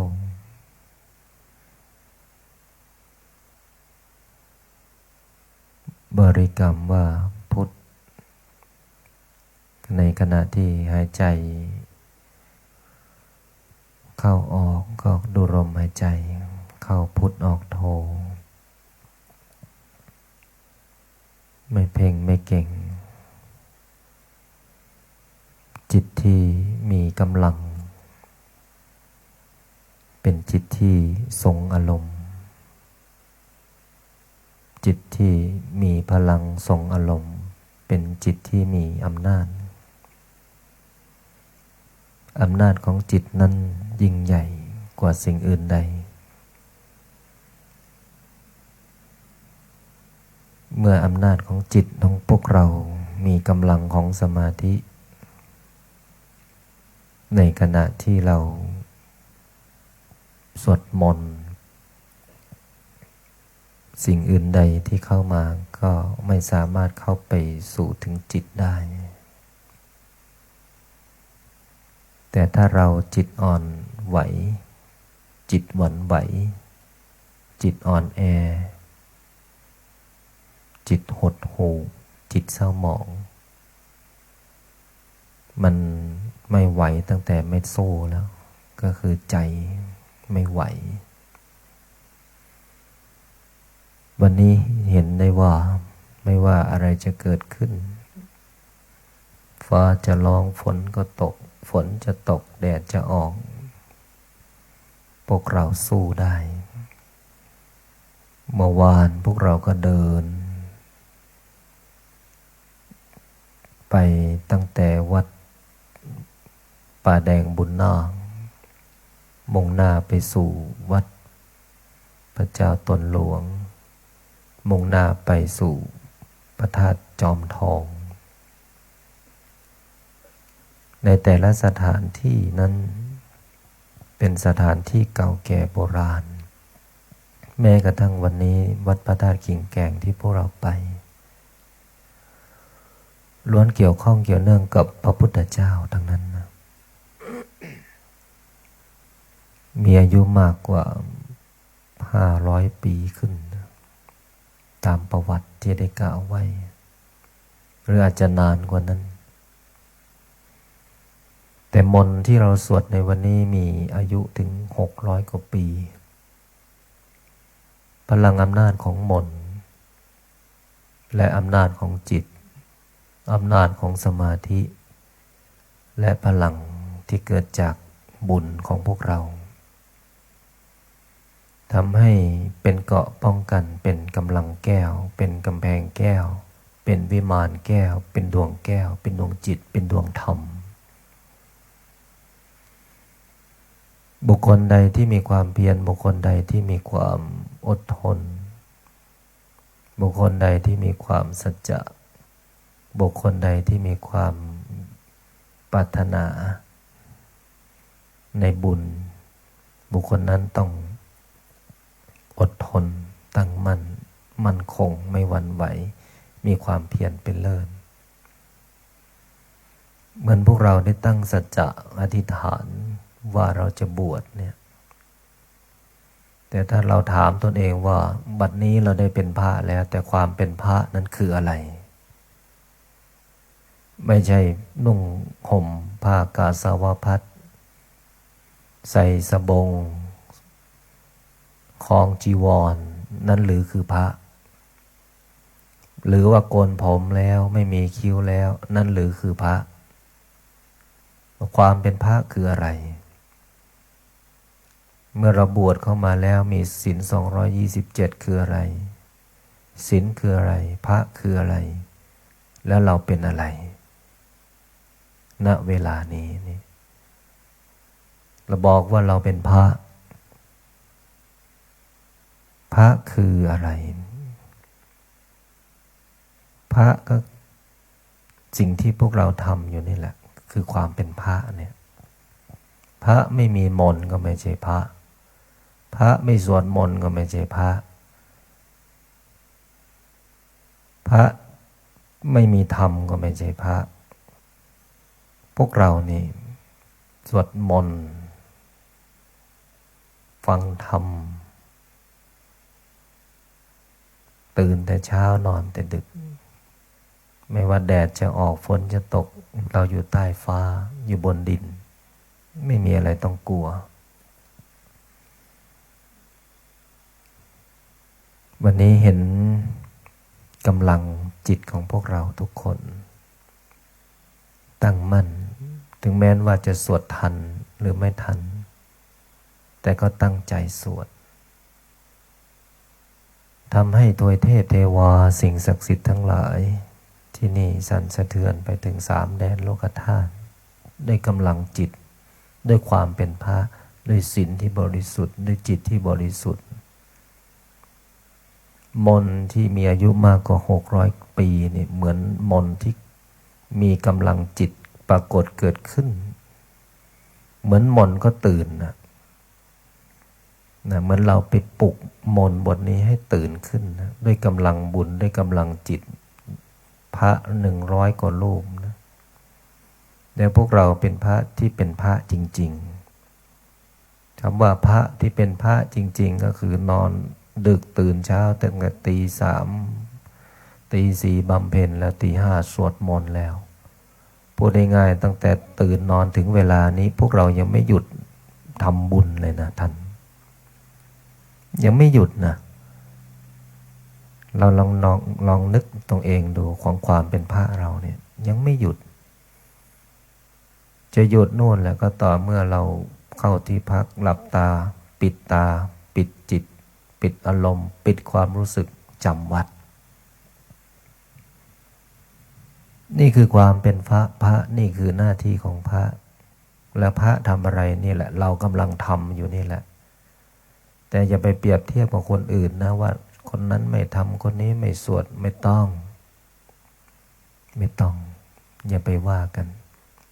ว่าตัวเองดูตัวเองทำที่ตัวเองเปลี่ยนที่ตัวเองจบที่ตัวเราเบาที่สุดท่านทั้งหลายพระอาจารย์จึงบอกว่าวันนี้พวกเราปลุกมนต์บทนี้ให้ตื่นจากที่หลับไหลเป็นหลายร้อยปีถึงแม้ว่าพระอาจารย์จะสวดทุกวันพระก็จริงแต่กำลังบุญกำลังจิตอำนาจของพลังศีลธรรมไม่มากเท่าวันนี้ผู้ใดที่ฟังผู้ใดที่สวดย่อมได้รับอานิสงส์มากเหลือเกินอานิสงส์ของการสวดมนต์บทนี้1คือความสันติคือความสงบความสงบนั้นเกิดจากภายในออกภายนอกหลวงพ่อหลวงพี่ที่ตั้งใจปฏิบัติธรรมมีเยอะหลวงพ่อหลวงพี่ที่ตั้งใจบวชและอยากสวดมนต์มีมากและหลวงพ่อหลวงพี่ที่ไม่พักแล้วมานั่งสมาธิกลางคืนก็มีอันนี้เป็นสิ่งที่ท่านทำด้วยตัวของท่านเองคือความเพียรเพราะท่านรู้ว่าเวลาที่ท่านบวช15 วันมันน้อยนิดแต่ท่านก็รักษาเวลาตั้งแต่ตี 3จนถึง3 ทุ่มเนี่ยหรืออาจจะมากกว่านั้น ท่านขึ้นมานั่งบำเพ็ญเพียรของท่านเองก็คือท่านได้ความสงบเมื่อกี้ที่เราสวดมนต์ความสงบมันเกิดขึ้นความสุขมันเกิดขึ้นแล้วมนต์บทนี้นั้นผู้ใดที่ฟังผู้ใดที่สวด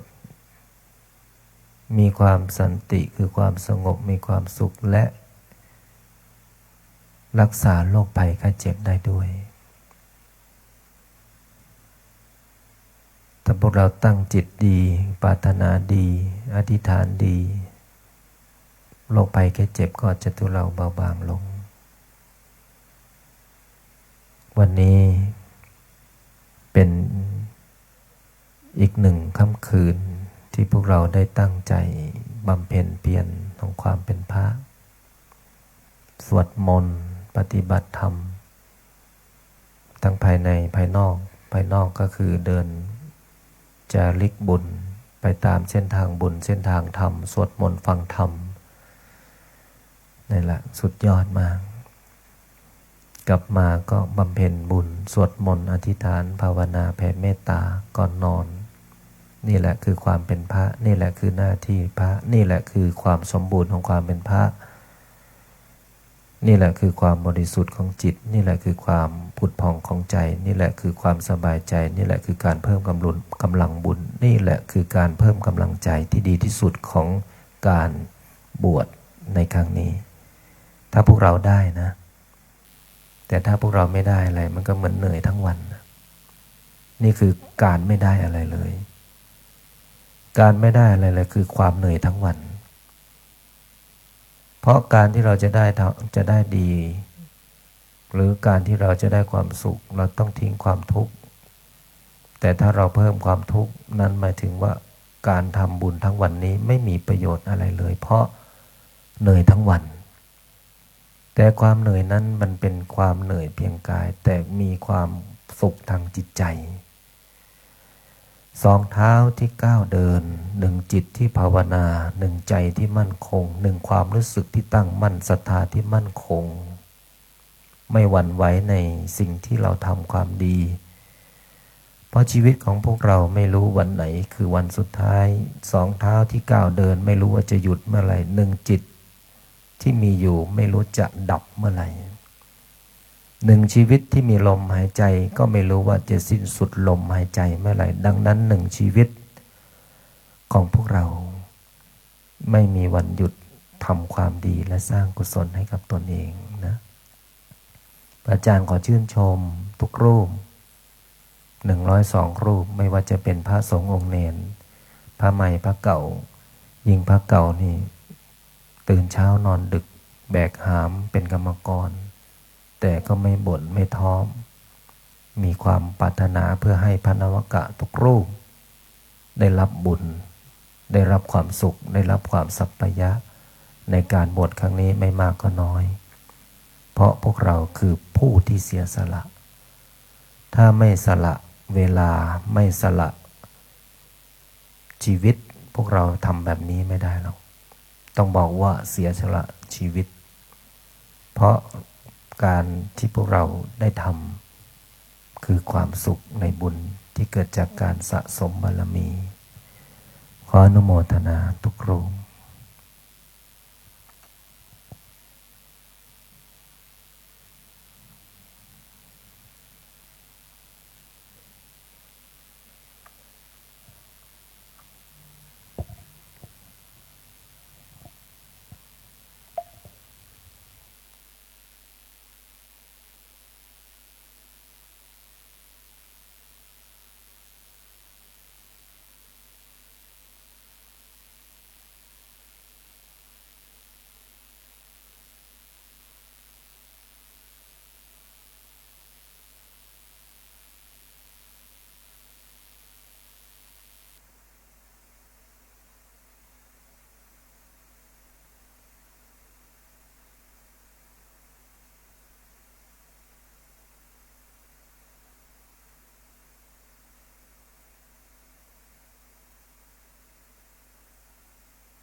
สมควรแก่เวลาขอให้พวกเราท่านทั้งหลายได้ถอดถอนกายออกจากสมาธิ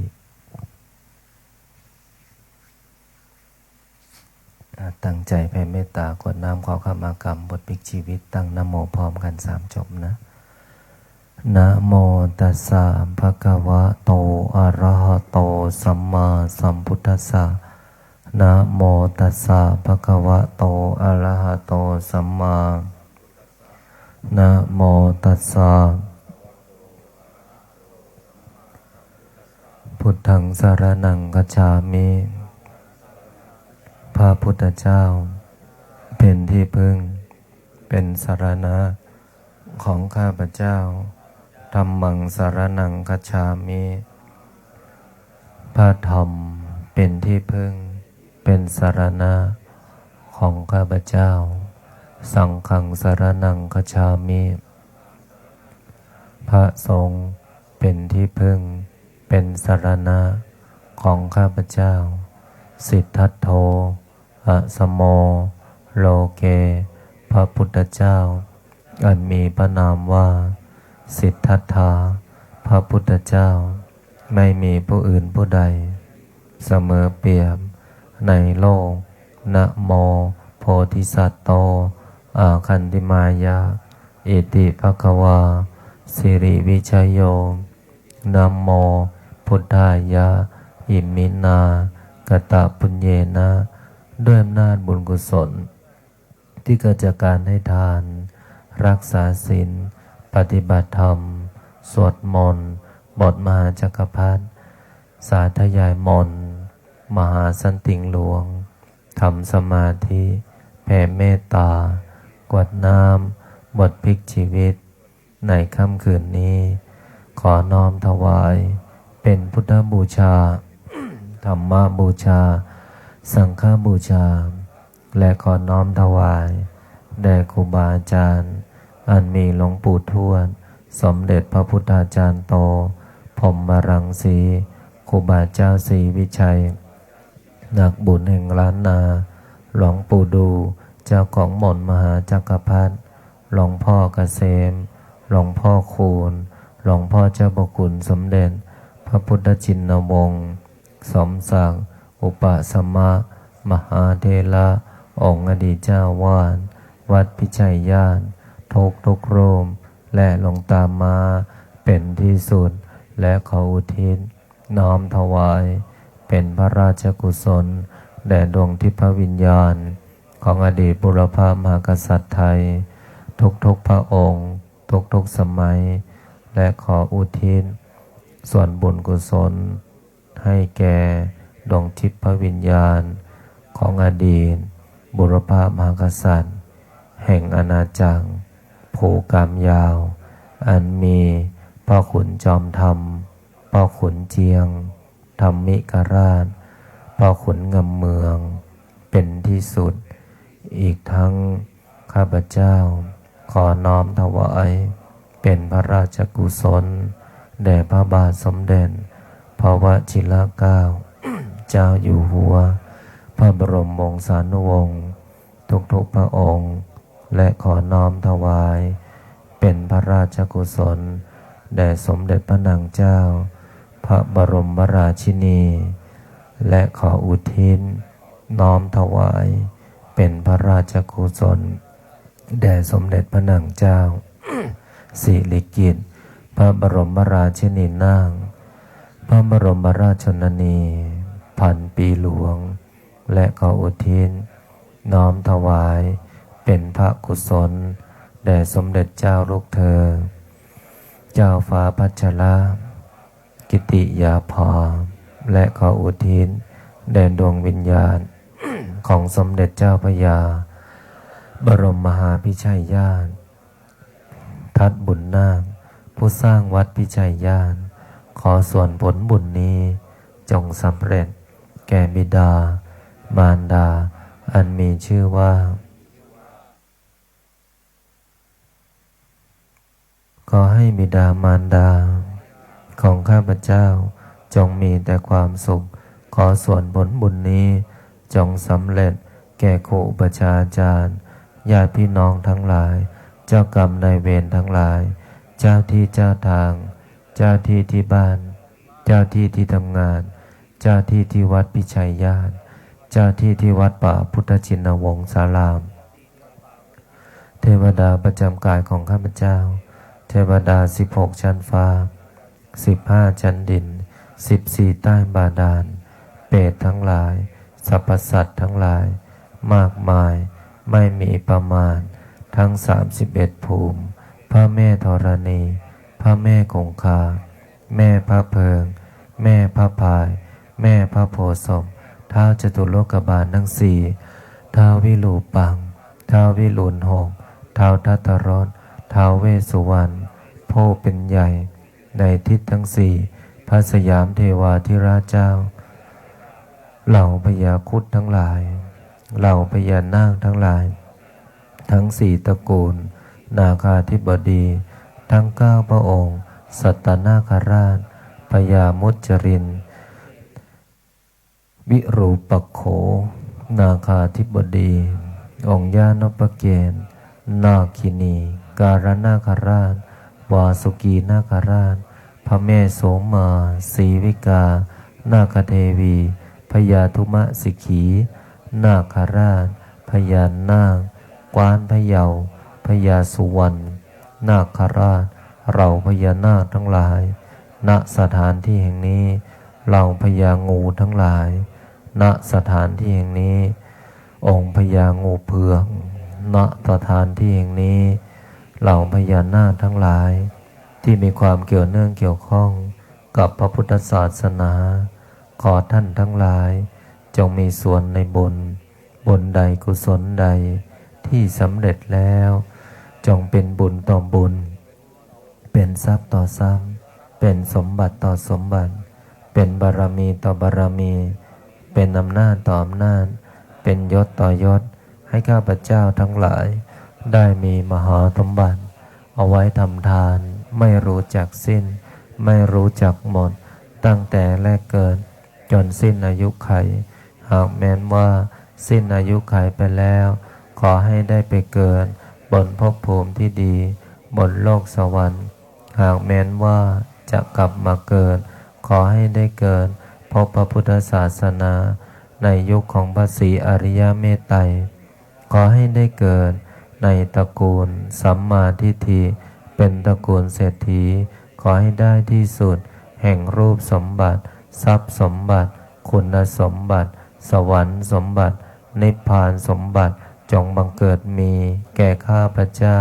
อันมีชื่อว่าขอให้ดวงจิตของข้าพเจ้าจงเป็นดวงจิตที่ผ่องใสปราศจากความทุกข์ความโลภความโกรธความหลงความชั่วแม้เล็กน้อยอย่าได้พูดอย่าได้คิดอย่าได้ทำให้ได้ทำแต่คุณงามความดีตราบหมดสิ้นอายุไขจะเดินทางไปทิศหนตำบลใด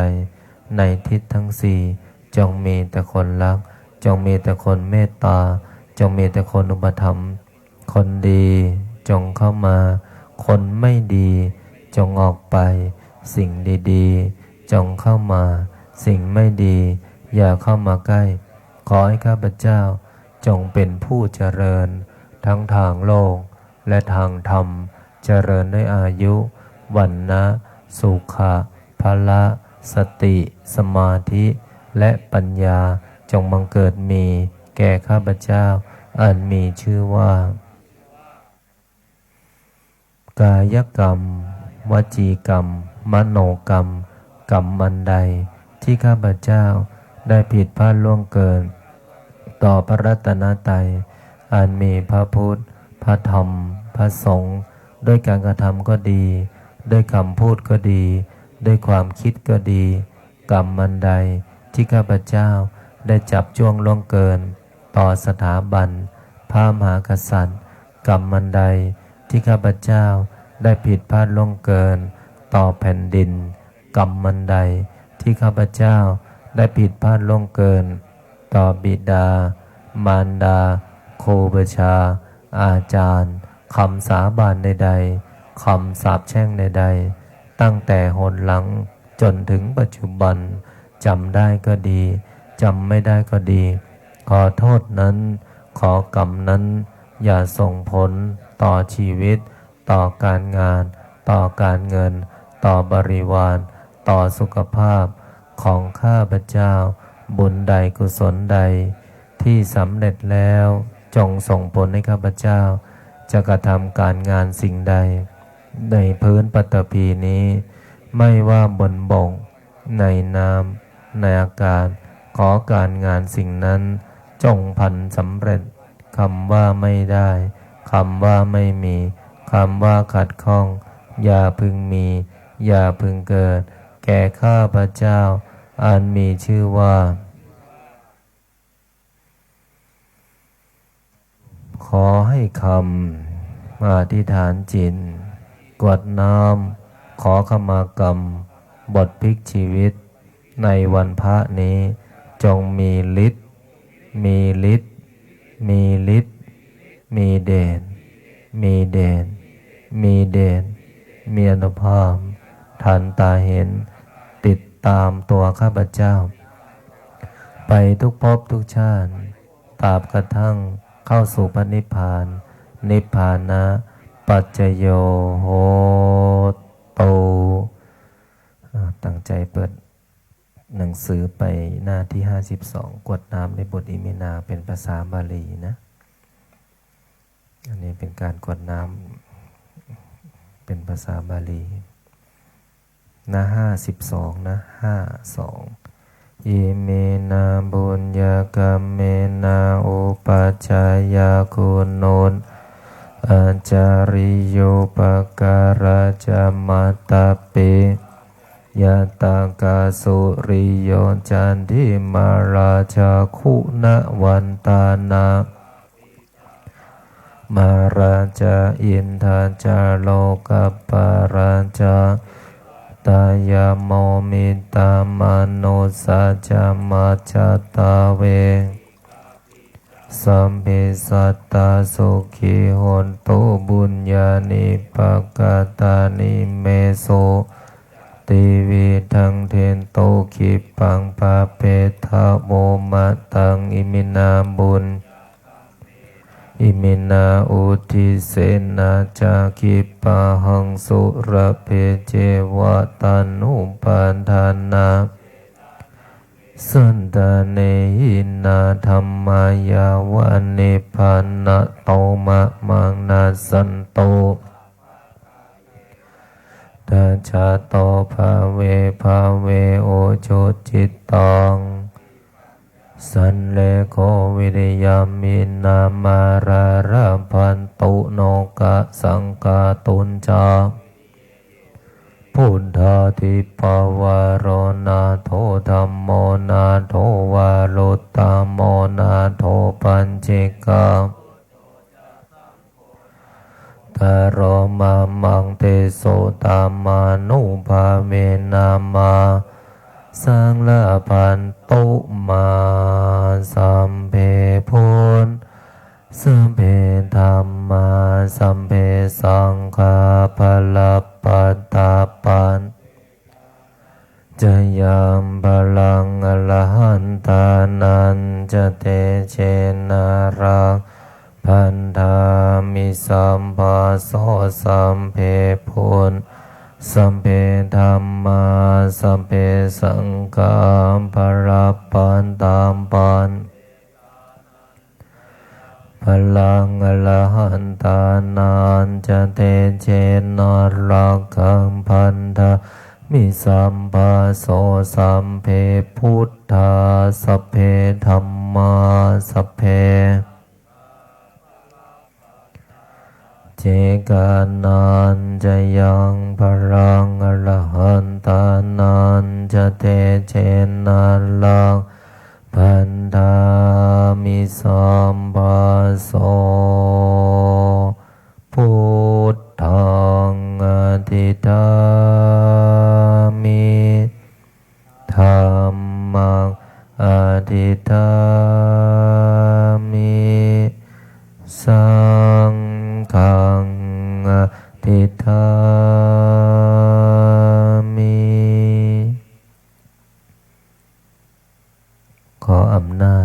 กุศลที่เกิดจากการสวดมนต์บทมหาจักรพรรดิและอำนาจมนต์มหาสันติงหลวงอีกทั้งอำนาจแห่งการทำสมาธิกวดน้ำบทพลิกชีวิตขอขมากรรมในวันพระนี้อีกทั้งบุญกุศลที่เกิดจากการบวชพระของพวกเราท่านทั้งหลายจงส่งผลให้พวกเราท่านทั้งหลายจงมีแต่ความสุขความเจริญ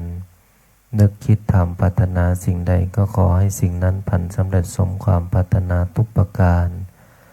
อีกทั้งขอให้เราท่านทั้งหลายทุกรูปทุกคนอย่าอดอย่าอยากอย่ายากอย่าจนให้มั่งมีร่ำรวยเงินทองมีสุขภาพร่างกายที่แข็งแรงมีอายุขัยที่ยืนยาวถึง100 ปีทุกท่านทุกรูปทุกคนเทอ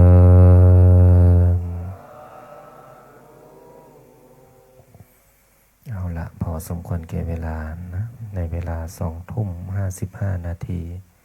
เอาคุกเข่าขึ้นกราบพระรัตนตรัยได้พร้อมเพียงกัน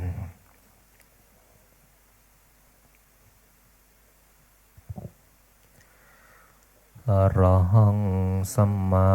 สัมพุทโธภควาพุทธังภควันตังอภิวาเทมิ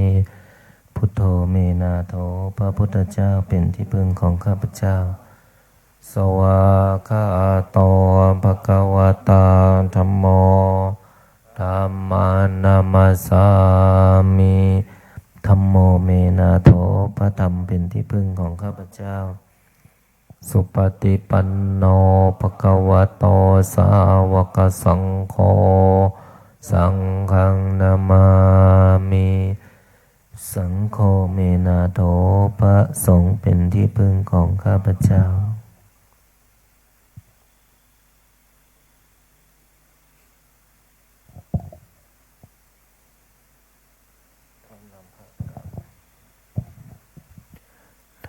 นิมนต์พระสงฆ์ทั้งหมดกราบอาจารย์พร้อมกันนะครับ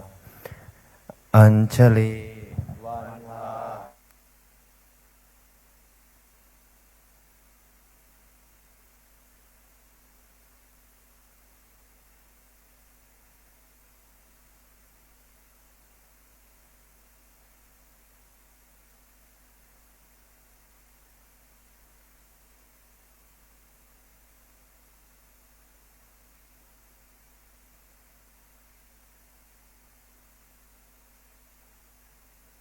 เอาสามเณรกับหลวงพ่อ